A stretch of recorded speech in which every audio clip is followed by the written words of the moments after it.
how to buy Crazy Frog token.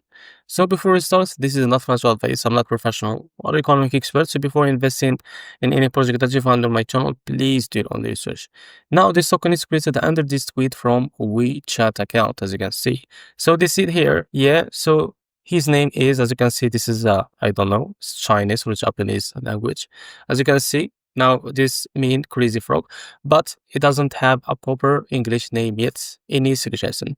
So you can find this token in the screener. Now as you can see, this token created for about 1 hour ago, and increased by 2000% in the last 24 hours. The market cap of that token is $1.3 million, and it just created 1 hour ago. So this token trending number 7 also on Solana section. Now to be able to buy this token, just click here to copy the token address and open your funds wallet folder. As you can see, after that, click here on swap. Now make sure to select this Solana token, and now you can click here and place token lines in search bar. As you can see, this option, click on it, and now here you can type how much you want to buy, like that, as you can see.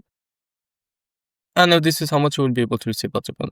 After that, scroll down a little bit, and you will be able to see the swap, click on it, and you will be able to redirect you to Jupiter or OKX provider page to complete the buy process. So this is how to buy Crazy Frog token. If you found this video helpful, please like and subscribe. See you next video.